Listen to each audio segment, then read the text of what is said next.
Hey everybody, welcome to the Women Unfiltered series, Spicy Saturday. I'm your host, Tabitha. I'm your co-host, Lauren. We are on the roller coaster of womanhood, all unfiltered. From our overrated ovaries to, yes, dating peaks and disasters. No topic is off limits. Join us on the first Saturday of every month for our candid combos. Unfiltered advice and plenty of laughs as we navigate the good, the bad, and the downright chaotic moments that make up our lives as women. Get ready to embrace your inner spice and enjoy the ride. What up, guys? Welcome in. Little Bit of Life podcast, Spicy Saturday. We are back. Lauren, good to see your beautiful, stunning, glowing face. How are you doing today? Doing all right. It's been a crazy day, but we were talking before we got started, and your day's been crazy too. So yeah, been excited for this, though it's been a minute. I know. I'm excited for this episode. I've been watching your guys' analytics. I've been watching how long you've been staying in the little groove with us. Y'all, you're not even lasting in the bedroom with us for 15 to 20 minutes. Like, what the hell? Come on. You're hitting that 15, 20 minute marker. You're like, no. So today's episode, we're going to be a little bit different. We're talking about dating, but not what you think. So don't hit that pause button. Don't be going to find something else to do. Dating is tough, but I feel like when we're dating, just not the females. We're not going to those like text messages and audio, like long-winded audios, because, we have those as women. But we're talking about when should I do this? Why should I do this? What if I do this? So today's episode is literally talking about the whys, the rules in dating, and are we following them? Are we not following them? Because this kind of came up in my own personal life, and I'm hearing the same thing. Women and men, we're supposed to be paired together, women and women, men and men. We don't know each other. We do not know shit about the opposite sex. We don't even know shit about our current sex. Okay. So we're talking all things dating. We're diving in 3 dates, 3 weeks, 3 months. When I heard there was a 3-3-3 rule of dating, I could not stop laughing because I do like dog rescue work. When we say it takes dogs, a 3-3-3 rule, I'm like, holy shit, we're being literally compared to dogs. I never knew there was a 3-3-3 rule with dating. Did you? No, not really. But I mean, it kind of makes sense when you think about it. It kind of like creeped me out. It was 3 dates, 3 weeks, and 3 months. The rule suggests that after 3 dates, if you're still interested, you should consider the relationship's potential for a longer period of time. For me, 3 dates could be like over a month span, a week span, a couple months. I don't think like the 3 date rule would really prep me for knowing if there's long-term potential. What about you? Yeah, I mean, I think that depends because especially after first dates, like I've had people be like, how do you feel about that person after the first date? I'm like, I have no clue. So to know that's only 2 more dates, yeah, I don't know if I feel that way. I feel like it would probably take at least 4 or 5 maybe to really know. I'm a slow burner, so that would be difficult because I don't know. You can have chemistry right out the gate or you don't, but to know if there's like a future or not, I don't know. I'd probably need more time. What about you? I mean, I've gone back to the store to look at like a really cute pair of jeans 3 separate times before I considered buying them because of the cost. So I don't really feel like I can give a guy a fair shot of like, well, we've been on 3 dates now, so I need to figure out if this is serious. It goes into talking about 3 weeks. If you're still seeing each other in 3 weeks' time, you might be in a more serious dating stage than maybe you're ready for. Blew my mind. I'm like, okay, are we talking like 3 consecutive weeks or like just 3 weeks from the time you talk to the time of like, hey, this is like on a calendar? I don't really agree with that either. That's fast for me. To know what exactly? Like in 3-week time period, like I think it's funny because I'll put the article on so you guys can read it on the bio description. But it's talking about after 3 weeks, you should know in meeting somebody if you're going to be in a more serious dating stage. Only after 3 weeks time. I don't think so. I feel like that's kind of fast. I feel like sometimes I'm figuring out if I want to be in a relationship with that person by 3 weeks because of how crazy my schedule can get. Like, I sometimes will have one date and then not see the person for a week to 2 weeks. So if I was going by 3 weeks, yeah, that's too fast then. Yeah, because really, like that's kind of what's been going on with me when it comes to dating right now. Like I will have a date and then I might not see the person for a week to 2 weeks at a time, even. So for me, like, hey, I just met you. And then, like, supposedly these like dating gurus of 2025 are telling us that we should be locked down in 3 weeks. That would spook me as a man if a female came and was like, hey, we've been talking for 3 weeks. Now we're in a serious dating stage. That really like made me feel, I don't know, some type of way. Yeah, I don't really agree with that. Like, I do think there's certain things to know and certain conversations to have within 3 weeks. But to say you're in a serious relationship, absolutely not. I don't really consider myself in a serious relationship until maybe 3, 6 months, you know, Hmm. at that point, maybe. Yeah, I feel like it's different with everybody. I mean, I look It at is like subjective. relationships that I've fast tracked where I didn't do a slow burn, but feeling was there and just kind of like the momentum, that natural momentum and progression was there.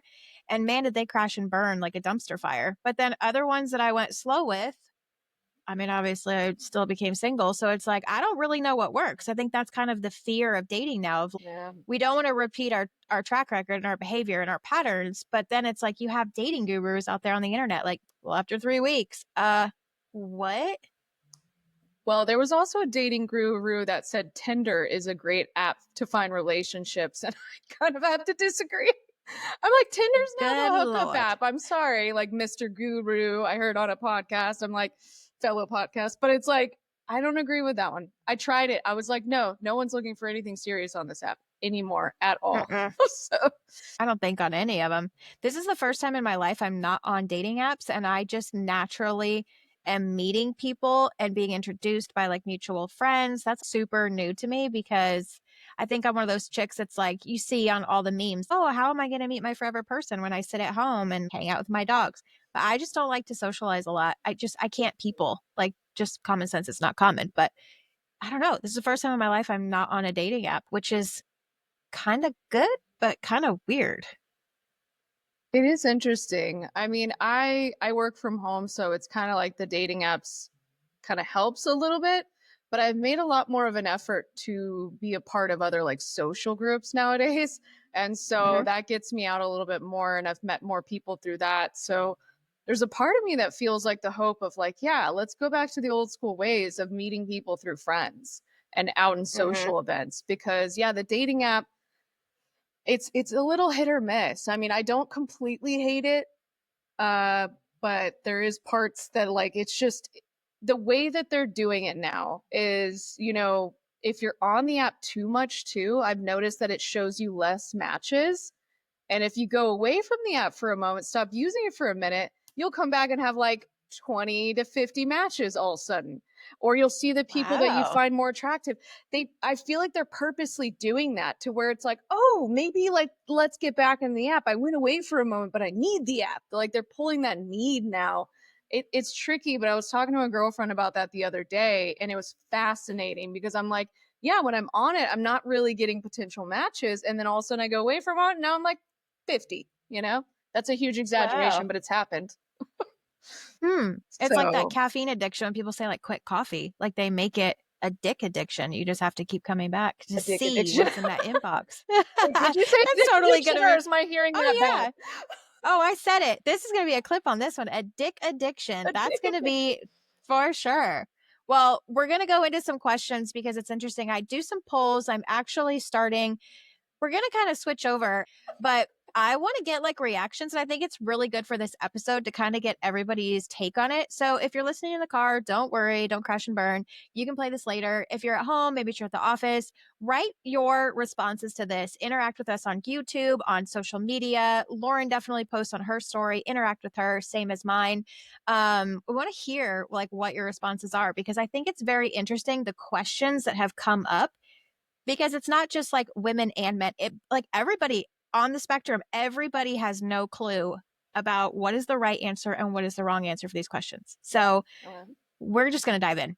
When should you consider dating again after a relationship? The rule of thumb is 6 months minimum. Ooh.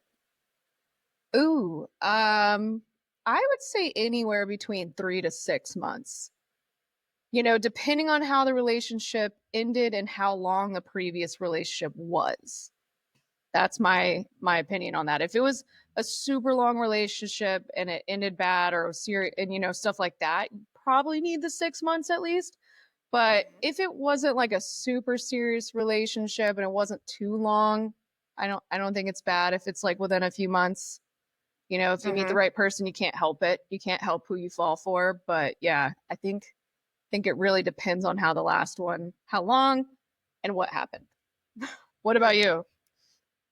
I think for me, if it's a short relationship, I don't really have short relationships. So it's almost like this guilt trip of like, I always stay way longer than I should because I've just been like, all the women over here, like, meh, got Yeah.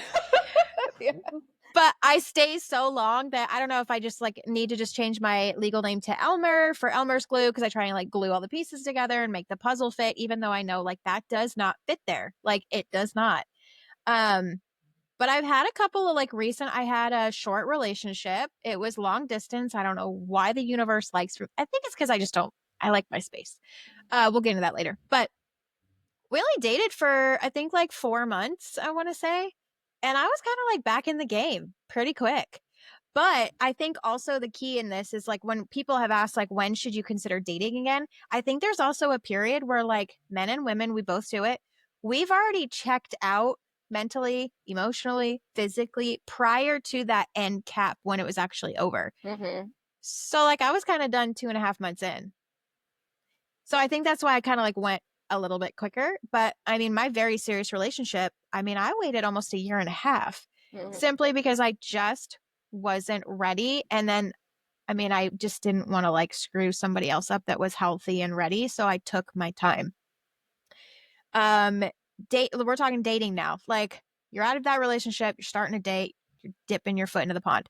When should you text back after a date to plan another one? Ooh. I say keep the momentum going. Like if you're really interested, I would text within 24 hours, and plan the next date. Now, mind you, the next date doesn't have to be right away, but I say within 24, maybe 48 hours. Yeah, because I've talked to guys about this and I've talked to females about this, and they both kind of unanimously agreed that you lose momentum if you don't keep it going within those time frames in the beginning, that is. Mhm. So yeah, I think 24 to 48 hours, you want to kind of keep that momentum and excitement going, maybe. What about you? I'm so strange. If I like somebody, I like you. My ass won't even leave that parking space from back in my car in reverse. Like if I like you and I connect with you because I'm very picky, I will straight up send a text and be like, I really enjoyed meeting you. I really enjoyed our date tonight. Like you were more than I expected or whatever. But then on the flip side, I kind of judge their reaction based on that. Ow. So for me, if I like you, I'm going to let you know. But I don't like when men do that. Like, give it a break, go home, get gas in your car, like chill out a little bit. So I don't know. I feel like there's kind of like this weird divide of like if men do it, you kind of look needy, but if women do it, men are like, "Ooh, yeah, like she's pursuing me." So I think that's kind of like a gender thing in my opinion. So men are wanting stage five clinger while women don't, is what you're saying? I think it like maybe men, you can prove me wrong, but I think it boosts your egos. I think you love to know that you had a very sexy, smart, intelligent, most of us are independent, that you caught something. Like you went fishing and you caught something, and we're letting you know, like, hey, I'm interested in you. I mean, y'all could fuck it up right after that super fast, but I think it's like that like catch and release, like to know that they caught something. I think it feeds their ego a little bit. Interesting. I always thought they liked a little bit of a chase, like the unknown, but I feel like if you give them too much of that, though, guys will give up very Mhm. easily in the early times. Because I've noticed that I've had guys be very interested in me, and then they misunderstand my busy schedule as like disinterest, and then I have had to be like, no, it's not that I'm not interested. I'm just kind of a little bit busy. So that Mhm. is a fine line, very fine line. First date. Should you kiss on a first date or should you not? If you're feeling the vibe. Because now I feel like sometimes it's kind of expected. If they're vibing with you and they're feeling it and you're kind of flirting back, I feel like this leads into that, like, oh, well, I thought you liked me, but you didn't kiss me. Do you think we now can kiss on a first date, or do you think it's still something to kind of wait it out? Hmm. I don't typically kiss on the first date, but I don't know if I was really feeling the person. There's no denying, like I said, chemistry. I'd be maybe open to it, but I'd have to really be feeling the person. I haven't felt that in like the last first dates that I've been having lately. But I did have unanimously a bunch of girlfriends the other day at a happy hour say if a guy didn't kiss them within the first 3 dates, they would think he's not interested. So for the men interest See? listening, try and kiss by at least the third date, or women will think you're not interested. So Or we think we're like in the friend zone. That's yeah, that's or like we a think hard spot. Hmm. yeah, or there's like confusion and like stuff like that. But yeah, I think at least kiss by the third date. Damn it, you know, at that Get your point. shit But first date, together. I think it depends, on the comfortability. But yeah, if, I agree with the other girlfriends though. Like by the third date, if I'm not getting at least a kiss, doesn't have to be a makeout session, a kiss, then I'd be like, because you want to know if there's sexual chemistry, and the only way to feel that is through a Hmm. kiss, really. So, What if the kiss is bad? or my opinion. Do you get another date? Do you try again, or is it just a like you failed the audition? For me, probably failed the audition. But I mean, at the same time, what one person likes kissing, another person might not like. So, I have a certain way that I like to kiss, I guess. And so it's more passionate. If I don't feel passion in the kiss, even if it is Mm-hmm. just a kiss, then yeah, it's a fail for me. Men, you can kiss. There's like ways that I'm giving you guys the little tea. Get your popcorn, get your tea. It's all piping hot. If you kiss a girl, very simple. I've had first kisses that literally like your tongue is halfway down my throat. Like this is disgusting. I'm not on a cruise. You don't need to save my life. Back off, back out. Oh, If you kiss a girl simply, but that for me, the hand goes like kind of around the side of the neck, boy, you in. oh You yeah, are you in for touched me. that neck. And when I say passion, yes, do not put your tongue down a throat like you're trying to save somebody. I've had that happen too many times where I'm like, dude, or they're just doing the weird little like, okay, if anybody's watching the video, you're gonna see this, but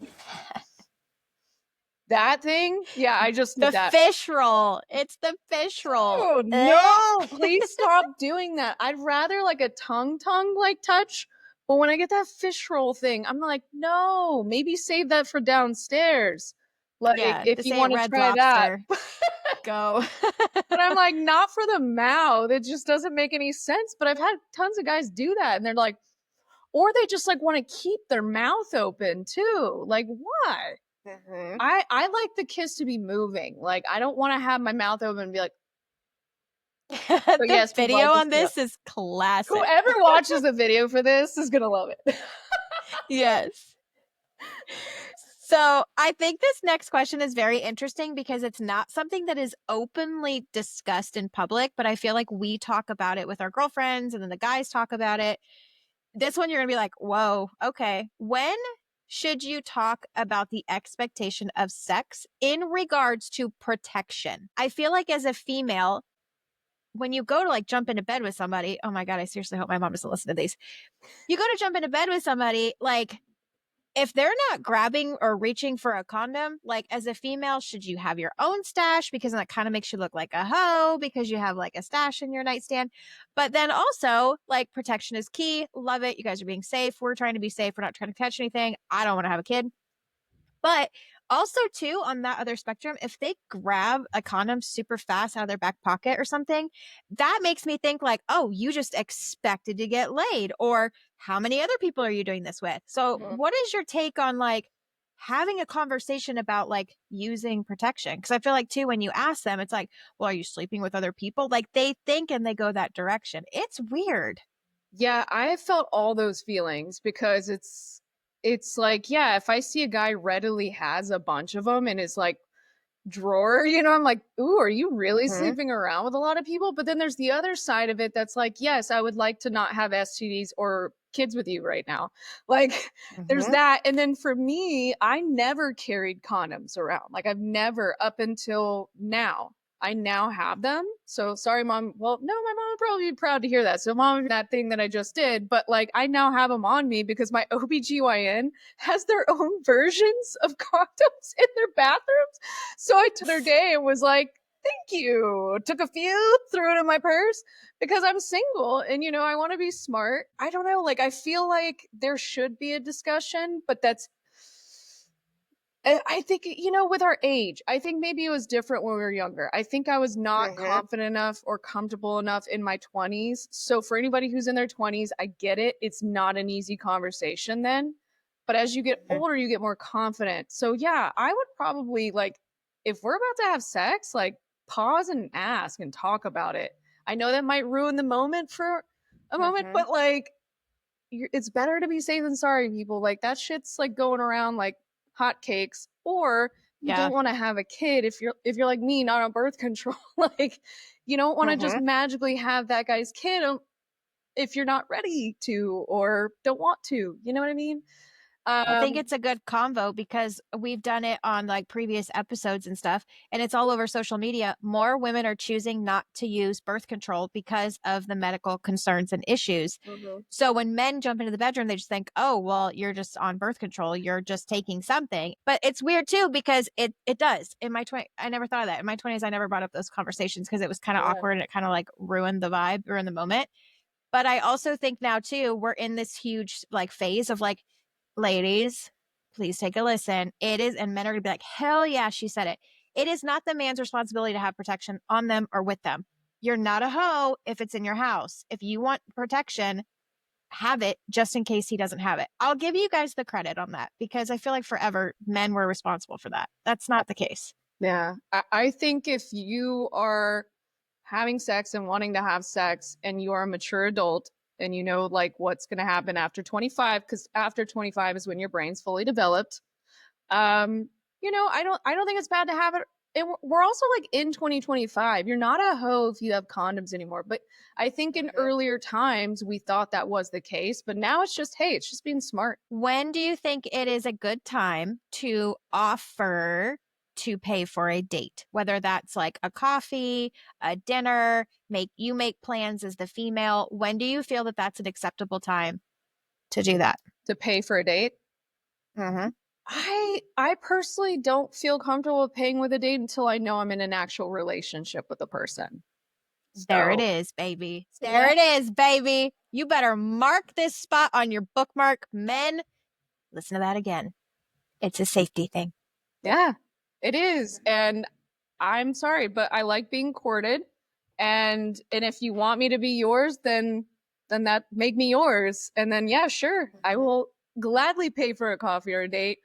And if we live together, hell yeah, I'm gonna pay for some of the bills. I make my own money, but yeah. If you want me, then make me yours. Because I think as women, we act on emotions first. Men, you mostly act on physical and then start to get emotional with us. So we're kind of flip flopped.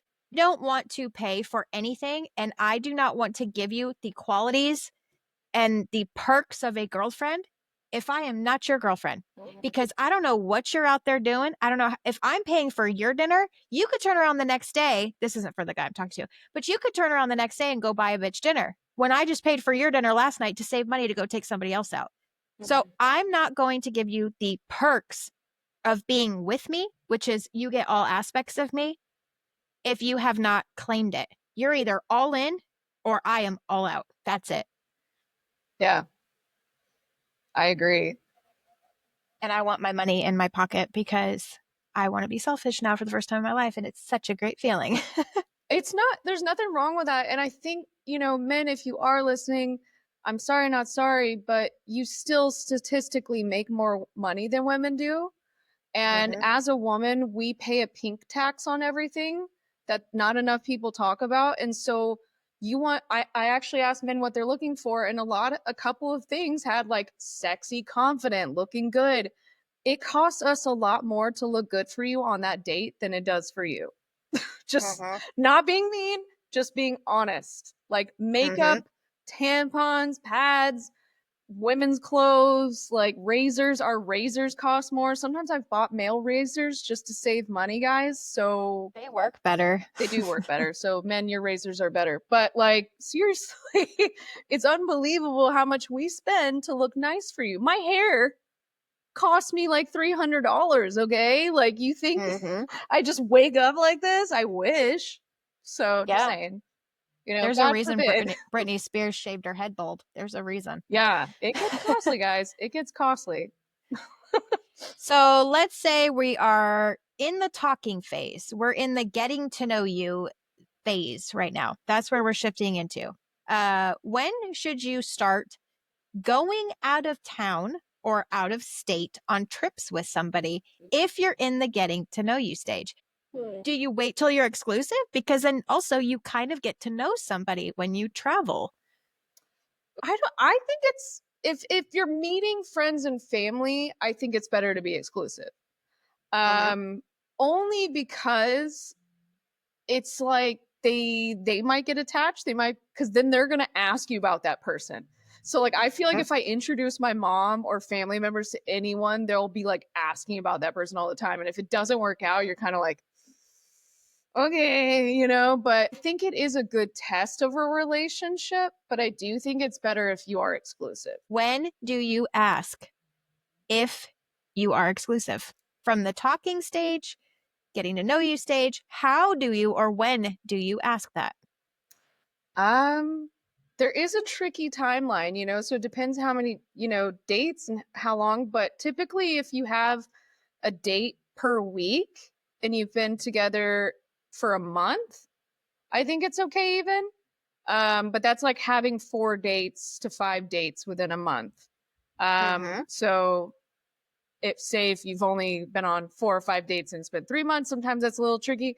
But I do say it's okay within a month to 3 months. I think I would rather know like earlier on than later. That's just me. Like I would rather be like, are we or aren't we? But I'm not gonna do it within the first few dates. So it has to be like after 4, maybe. Mm-hmm. I don't know. I'm a slow burn. I want to get to know somebody because, like, my last one, I like just kind of went off the deep end. I was like, oh, what's the worst gonna happen? Just jump in. And then, like, as the months and the dates and the phone call, like, all the things kind of happened, I was like, oh, I don't really know if I like you, which kind of sucked. I think it's not as, I don't think it's like a male thing or a female thing. I think it's a Yeah. fear thing because of what everybody's been through. I think we're all on this defense of like, I don't want to jump into something super fast where I'm stuck and I can't really get out of it. Mm-hmm. I don't want to hurt people's feelings and you're kind of feeling it out. But that's why I asked about when should you ask if you're exclusive, because for men and women, if you're not exclusive, but you're spending time together, you're texting every morning, you're texting at night, you're calling, whatever, you are literally in a relationship, but you're not willing, for whatever your personal reasons are, to put a title on it. A title of being exclusive doesn't mean I'm walking down the aisle with you in the next 5 hours, but it's kind of getting, for me, it's getting rid of gray area. Mm-hmm. So that way, like, I know you're not out freaking sleeping with anybody else, or I could be at a grocery store and somebody could ask for my number. And I'm in that position that I respect you and I know that boundary of, thank you for the compliment. I'm actually seeing somebody. But it's like that scary thing of like, for me as a female, if I put a title on it, are you going to change? Are you going to get comfortable? Yeah, I think a lot of people are scared because they're like, oh, what if it doesn't work out? But I'm like, but what if it does? Mm-hmm. What if it does? If we keep thinking negatively, then that's what you're going to get. You're going to keep getting that same thing. And when you kind of at least stay hopeful, there's more of a chance. But I get not wanting to like rush into anything. Absolutely not. But you can't, it's like the other topic that's going around right now, husband and wifey material or girlfriend and boyfriend material. You cannot expect those things if you're not Mm-hmm. exclusive. Like I'm sorry, but I'm not going to give somebody girlfriend material if you're dating 5 other women. Like I'm just not going to Yeah. do that. And I wouldn't want to do that to a man either. Like if I'm still not willing to settle down with him, you know, I don't expect him to give me the whole 9 yards, but it's just I don't know. It is tricky. I get being scared to be exclusive people, but I mean, you'll never know till you try. And this is coming from somebody who's actually chosen to be single for the last 2.5 years almost. So, but like, so take that with a grain of salt. But, I'm just not settling. That's the thing. But believe me, if I found the right person tomorrow, oh, I'd Mhm. be willing to give them the entire world because I have a lot of heart. And anybody who's ever dated me will always say that about me. It's like I have a huge heart and I just have so much love to give, even though I've been through a lot of shit, a lot of Mhm. trauma, a lot of shit. And yet somehow my heart is like still managing to work decently, maybe with a little sinus arrhythmia. Do you think leading into that of talking to, like, you're talking to somebody and you're asking if you're exclusive, if they say no, I'm getting to know you, I'm taking it slow, when do you ask if they're seeing other people? Are they dating other people? Are they talking with other people? Are they sleeping with other people? If you're sleeping together, are they sleeping with other people? Do you feel that that's a conversation that comes next? Or then do you almost feel like that's being clingy, weird, prying for questions and answers type thing? I don't think that's clingy or weird. I think if you're having that conversation and it comes up and if you are sleeping with a person, then I say yes, ask those questions. Not just for like emotional safety, but physical safety. Mm-hmm. Um, because yeah, that's huge. Not just emotional safety, but physical safety is important. So yeah, I think if those conversations start coming up, not to be afraid to have them. I think communication's key. And if you can't communicate, have those conversations, then that should be a red flag. Like, I think it's a Mm-hmm. red flag if that person shuts that conversation down. A Yeah. mature, real man will be like, yeah, let's talk about it. Okay, yeah, I'm not looking for a relationship right now, but like this is what I want. Cause I've had those experiences where some guys, they try to gaslight or breadcrumb me along. And then I've also had guys be very honest with me, being like, hey, I'm sorry, I'm not really looking for something exclusive right now. I do enjoy your company, want to keep hanging out with you. I've had that. Mm-hmm. Or I've had guys be like, yeah, I'm looking to maybe get exclusive by this amount of time. So a real man will be honest about it, is what I'm saying. Long story Yeah. long. Yeah. And women, We're getting, women too will be yeah. honest. Yeah. Women are overly honest sometimes. That's Yeah. our downfall. Ugh. We might sugarcoat it because, we get scared that when you men get Mm-hmm. angry, but so do y'all. So they get Yep. scared when we get angry. But it's like, yeah, there might be a little sugarcoating with those truths, but still. Mm-hmm. We're in spring, which comes into summer, we're in the vibe right now of concerts and outdoor venues and things to do and lake days and all. It's like my favorite time of year, like Yeah, self like I love it. tanner. Which brings me to the question, if you're in the talking stage right now, because I had this come up and I was like, oh, never thought of that. Especially because like I got tickets to go see Ty Myers, pretty excited. Ooh. I bought 2 tickets. I didn't know at the time who my plus one was going to be. I kind of had an idea, but my question is, how far do you go to plan ahead if you're in this talking stage? Because I actually had men ask this question of, do you just buy the tickets or make the plans for like the time and then ask and kind of see where you are in that stage later? Or do you just not say anything and kind of see how things go? Or do you just not buy the damn tickets or you just buy one for yourself? Oh, that's a trick question. I'm just kidding. Um, ooh. If it's a concert you really feel like would be better with somebody, buy 2 tickets if you can afford to do so, mind you. Mm-hmm. Um, Now, if it's something you could care less if somebody goes with you, buy your own ticket. I've done it many times. I have no problem going to a show by myself or a movie by myself. I really don't anymore. My mom thinks it's weird sometimes, but I don't care. But then there's other shows where I do buy tickets in hopes that somebody will go with me. So I think it's better to go ahead if you want somebody at that show with you, go ahead and buy it, feel it out, and if it is progressing, absolutely ask like, hey, I would really love if you would go to this show with me. I have extra tickets, like an extra ticket. Sorry. Do you wait? Like, do you just come out the chute when you buy the tickets and say, like, oh, yeah, like this concert's in 2.5 months from now. I'd love for you to go? Or do you wait until closer to the venue date to ask and say, like, because you don't want to wait too long. Then I'll be like, oh, I wish I knew this. It always happens. I wish I knew that sooner. Like, I already had plans. Do you kind of drop the hint? Because, like, for me, I'll always say, oh, yeah, like I bought these tickets to this, to Ty Myers on this date. But guys, if you come stalk me, I swear to God. Um, but Like, I kind of just dropped a hint of like, I bought 2 tickets before they sold out for this date. I dropped the hint, but I didn't necessarily be like, you're coming with me. Like, I kind of did, but I kind of didn't. Because then I'm like, I don't want, because this has happened before with a trip. I don't want men to feel the pressure that they have to stay or like still continue to show continuous effort because they know this is coming. Because that happened to me at Christmas. And then it was like, once like the fun moment is gone, then they're like, okay, peace out. Like, I don't want that either. I want you to come for the experience with me, not just because I covered it, paid for it, and invited you to come. Does that make sense? Yeah, I like that you dropped the hint, but then as it gets like maybe a month and a half, depending how that person's schedule usually runs, then I would be like, hey, would you come with me? You know, just to give it a little bit of time, but it's good to drop the hint, see what they say. Like, oh, I really would like to come with you. Do you have anybody going with you? Because sometimes people do ask that. And Mm-hmm. then if they don't, then I would give it a little bit of time. And then as it gets like a month, because yeah, people are schedules are crazy. So yeah, you don't want to tell them Mm-hmm. too late because then they can't. I have one girlfriend Yeah. that like we planned a concert that's in June or July, and she's locked in to go with me. But yeah, Women are always locked in for stuff like that. Find you a good girl group, a good community. Same with the guys. It's healthy to kind of have your own thing, do your own thing. I always feel like if you vibe with somebody, you want to go, that's great, but never obviously cancel on a chick or your friends because that's happened too. Where it's like, well, I'm kind of seeing this person. That shit pisses me off. That's happened before where I have like paid for a ticket to go with like a friend, same sex, opposite sex, whatever.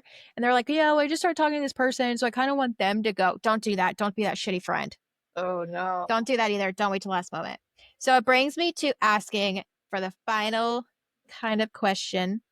Um, when should you make it internet official that you're in the talking stage, that you're interested in somebody? This could be either like a status change, like in a relationship, whether you make it public or just friends only. Or I'm throwing in there, when do you post? Like, More as you know, it's like veering to exclusivity. Excuse me. I'm like, I could say that word. I think when it's like getting to that point, yeah, you can start like throwing that in there. I especially feel more comfortable if it is boyfriend and girlfriend, but that's just me. And some mm-hmm, people get even scared with that because they're like, well, what if it doesn't work out? Believe me, there's things called archive. You can archive. But yeah, I don't mm-hmm. think I'll ever post somebody on my actual feed unless I know like I'm like feel safe. Back to the whole Yeah. full circle, feeling safe, emotionally safe about the relationship and progressing. But yeah, I'd probably, if I started dating somebody I was interested in them before exclusive, like being exclusive, I'd probably sneak them in my Mm-hmm. stories too and be like, Mm-hmm. is he friend or is he not a friend? Like, I It's get that fun. all the I time with mean, my DMs. It's like, is she boning him? What is she doing? I've done that a couple of times since like the 2 years I've been so-called single and kind of just singling and mingling. I like to throw stuff in my stories.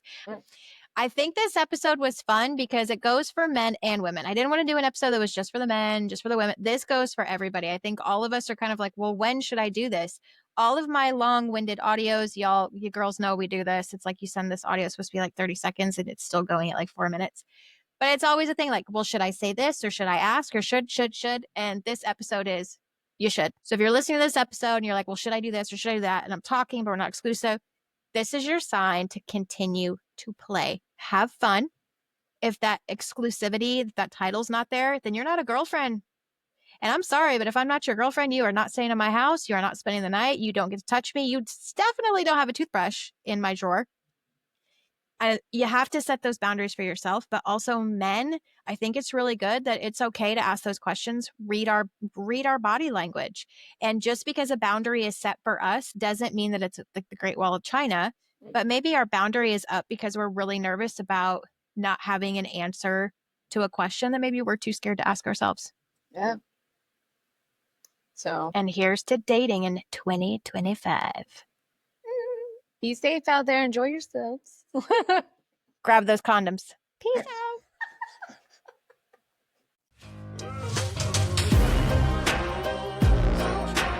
Hey, everybody. Welcome to the Women Unfiltered series, Spicy Saturday. I'm your host, Tabitha. I'm your co-host, Lauren. We are on the roller coaster of womanhood, all unfiltered. From our overrated ovaries to, yes, dating peaks and disasters. No topic is off limits. Join us on the first Saturday of every month for our candid combos. Unfiltered advice and plenty of laughs as we navigate the good, the bad, and the downright chaotic moments that make up our lives as women. Get ready to embrace your inner spice and enjoy the ride.